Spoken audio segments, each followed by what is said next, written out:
Sir বিরতির আগে আমরা একটু কথা বলছিলাম যে আসলে ডেঙ্গু নিয়ে। তো আমরা জানতে পারলাম যে গত ২৪ ঘন্টায় আমাদের ঢাকা বিভাগের বিভিন্ন হাসপাতালে ভর্তি হয়েছে প্রায় ২১০ জন রোগী। তো স্যার আসলে কারা হাসপাতালে ভর্তি হবে কিংবা কারা বাসায় বসে চিকিৎসা নেবে, স্যার এই ব্যাপারটা যদি একটু বলতেন, কিংবা কারাই বা বেশি আসলে স্বাস্থ্য ঝুঁকির মধ্যে আছে। আমরা আসলে ডেঙ্গু রোগীদের অনেক ডেঙ্গু রোগী বুঝতেই পারে না কখন হাসপাতালে আসা দরকার, তো আবার যাদের প্রয়োজন নাই তারা কিন্তু হাসপাতালে ভর্তি হয়ে যাচ্ছে আর কি। আচ্ছা, তো আমরা আসলে ডেঙ্গুকে আমরা 3টা ক্যাটাগরিতে ভাগ করি, গ্রুপ এ, গ্রুপ বি এবং গ্রুপ সি। গ্রুপ এ রোগী এদের কিন্তু হাসপাতালে ভর্তির দরকার নেই। এবং এরা কারা? এরা হচ্ছে যেসব ডেঙ্গু রোগীর কোনো জটিলতা নাই, কোনো রক্তক্ষরণ নাই, যাদের প্রেশার কমে যাওয়ার জনিত কোনো জটিলতা হয় নাই, এবং যারা আমরা বলি হাই রিস্ক গ্রুপ না, এবং যাদের কোমরবিডিটি নেই। অর্থাৎ হাই রিস্ক গ্রুপ কারা? যেমন বাচ্চারা, ইনফ্যান্ট বলি আমরা, তারপর বয়স্করা যাদের বয়স 65-র উপরে, এবং প্রেগনেন্ট মাদাররা আর কি, এবং যারা ওবেস বলি, যারা অনেক স্থূল আর কি, এরা কিন্তু আমরা বলি হাই রিস্ক গ্রুপ। এদের ডেঙ্গু হওয়া মাত্রই কিন্তু আমরা বলি তাদের ভর্তি হয়ে যাওয়ার জন্য। কিন্তু যারা এই হাই রিস্ক গ্রুপ না, তাদের কিন্তু একদম প্রথমে ভর্তির দরকার নাই। তারপরে কি যারা হচ্ছে কোমরবিডিটি মানে যাদের আগে থেকে হার্টের অসুখ আছে, কিডনির অসুখ, লিভারের অসুখ, স্ট্রোকের রোগী, আনকন্ট্রোল ডায়াবেটিস, আনকন্ট্রোল হাইপারটেনশন, এদেরকে আমরা বলি কোমরবিডিটি। তো এই ধরনের রোগীগুলোকে আমরা বলি যাদের হাই রিস্ক গ্রুপ না, যাদের কোমরবিডিটি নাই, এবং মোস্ট ইম্পর্টেন্ট আমরা যেটা বলি যাদের ওয়ার্নিং সাইন নাই।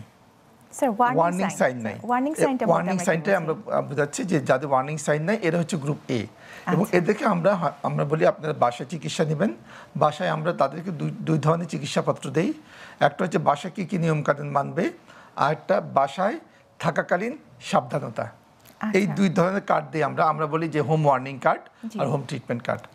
এখন আমি যে ব্যাপারটা নিয়ে বলছিলাম, যারা ডেঙ্গু রোগী আমরা যারা সন্দেহজনক ডেঙ্গু রোগী এবং যাদের ওয়ার্নিং সাইন আছে, ওয়ার্নিং সাইনটা খুব ইম্পর্টেন্ট।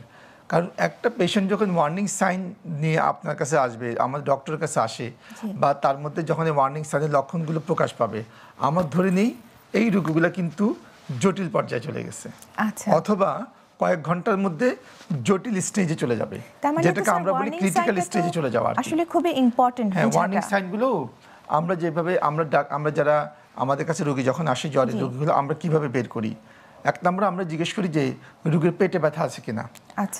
যে যদি বলে যে এই ধরনের যে সন্দেহজনক ডেঙ্গু জ্বর এবং তার সাথে পেটে ব্যথা আছে, এটাকে আমরা ধরি ওয়ার্নিং সাইন।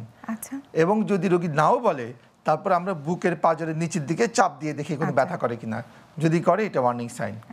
এরপরে যদি একটা রোগী যদি দৈনিক 3 বারের বেশি যদি পাতলা পায়খানা হয়, অথবা দৈনিক 3 বারের বেশি যদি সে বমি করে, অথবা এমন হয় তার শরীরে যে কোনো রক্তক্ষরণজনিত লক্ষণ যদি থাকে, অর্থাৎ নাক দিয়ে, মুখ দিয়ে, প্রস্রাবের রাস্তায়, পায়খানার রাস্তা দিয়ে, অথবা স্কিনের নিচে ব্লিডিং স্পট যদি হয়, অথবা এমন হয় অনেক ক্ষেত্রে আমরা যে দেখি যে বিশেষ করে যাদের রিপ্রোডাক্টিভ এজে যে মেয়েরা থাকে, ওদের দেখা যায় মাসিকের সময়ের মাঝখানে যদি মাসিক হয়, এটাকে আমরা বলি ইন্টারমিনিস্ট্রাল ব্লিডিং। এই ধরনের এটা কিন্তু ওয়ার্নিং সাইন।